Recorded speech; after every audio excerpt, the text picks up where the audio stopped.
নমস্কার বন্ধুরা, রুচির কিচেনে সবাইকে স্বাগত জানাই। শীতের দুপুরে গরম ধোয়া ওঠা ভাতের সঙ্গে শিমের এই রেসিপি থাকলে এই দিয়েই কিন্তু পুরোটা ভাত খাওয়া হয়ে যাবে। চলুন রেসিপিটা দেখে নিয়ে যাক, আশা করি ভালো লাগবে। এখানে দেখুন আমি 150 গ্রাম শিম নিয়েছি। শিমটাকে এইভাবে কেটে নেব। প্রথমে দুই সাইডে যে সুতোটা আছে, মানে সুতোর মতন অংশটা, সেটাকে কেটে বাদ দিতে হবে এইভাবে। আর তারপরে শিমটাকে মাঝখান থেকে একবার এইভাবে কেটে নিয়েছি। আর যদি ছোট শিম হয় তাহলে আপনারা এখানে গোটাই রেখে দেবেন। আর এগুলো যেহেতু একটু বড়, সেই কারণে আমি মাঝখানে এইভাবে কেটে নিয়েছি।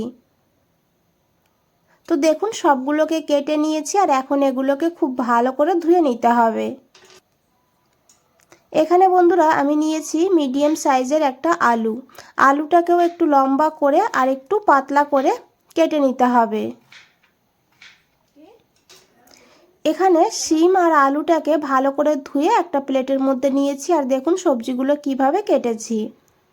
এখানে বন্ধুরা আমি একটা পেঁয়াজের ব্যবহার করব, সেই কারণে পেঁয়াজটাকে এইভাবে ঝিরিঝিরি করে কেটে নিতে হবে। আমি এখানে পেঁয়াজ দিয়ে রান্না করেছি। আপনারা নিরামিষ রান্না করতে চাইলে পেঁয়াজটাকে বাদ দিয়ে একইভাবে রান্নাটা করে নেবেন। তো দেখুন বন্ধুরা, এখানে পেঁয়াজটা কেটে নিয়েছি। এখন এই পেঁয়াজটাকে একটা বাটির মধ্যে তুলে নেব। এখানে একটা কড়াই বসিয়ে দিয়েছি। কড়াইটাকে খুব ভালো করে গরম করে নিতে হবে।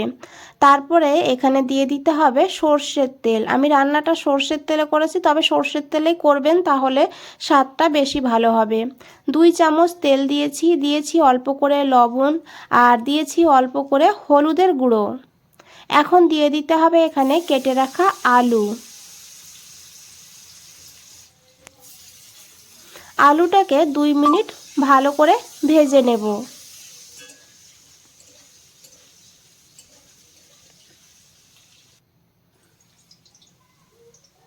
তো দেখুন বন্ধুরা, এখানে আলু ভাজা হয়ে গিয়েছে। এইভাবে করে কিন্তু আলুটাকে ভেজে নিতে হবে। সবজিগুলো আগে একটু ভেজে নিলে খেতে কিন্তু ভীষণই ভালো হয়। এখন এখানে দিয়ে দিতে হবে কেটে রাখা শিম। এখন শিমটাকে দিয়েও 2 মিনিট এইভাবেই ভেজে নিতে হবে।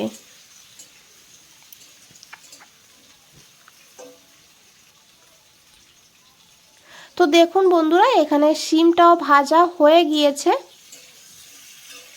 এইভাবে সবজিগুলোকে ভেজে নেবেন। আর এখন এই আলু আর শিমটাকে তুলে নিতে হবে। বন্ধুরা, শিমের তো অনেক রেসিপি খেয়েছেন, তবে এইভাবে একবার হলেও রান্না করে দেখবেন, অসাধারণ লাগে খেতে।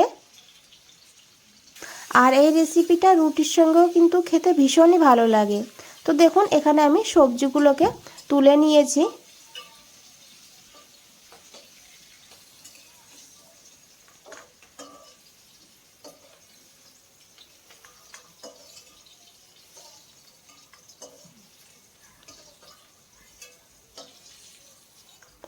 আর এই তেলের মধ্যে ফোড়নের জন্য নিয়েছি 1/4 চামচ কালো জিরা।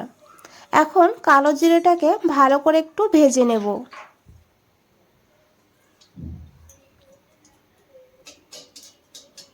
আর তারপরে এখানে দিয়ে দিতে হবে কেটে রাখা সেই পেঁয়াজগুলো।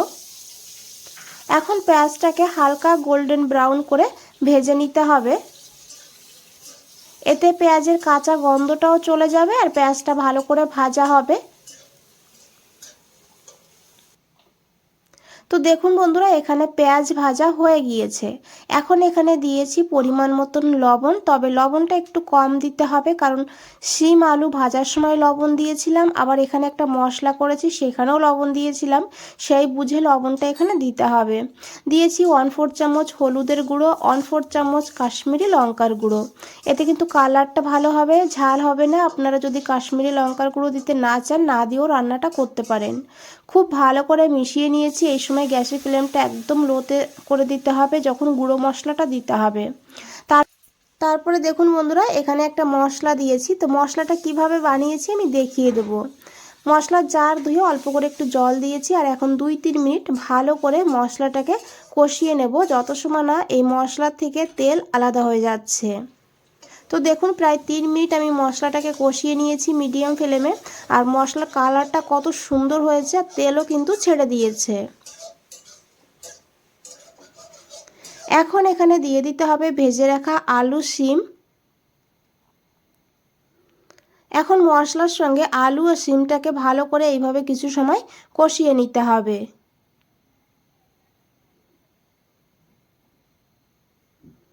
আর আশা করি দেখে বুঝতেই পেরেছেন কতটা লোভনীয় লাগছে।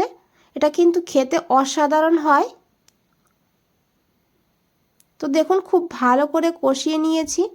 আর এখন এখানে দিয়ে দিতে হবে জল। এখানে আমি 1 কাপ গরম জল দিয়েছি। আপনারা যদি একটু ঝোল ঝোল রাখতে চান তাহলে এখানে আরেকটু জল দিয়ে দেবেন। আমি যেহেতু এটা একটু মাখো মাখো করব, সেই কারণে কিন্তু অল্প করে জল দিয়েছি। এখন খুব ভালো করে মিশিয়ে নিতে হবে। তবে খুব বেশি এখানে ঝোলও কিন্তু ভালো লাগবে না, সেইভাবে রান্নাটা করতে হবে।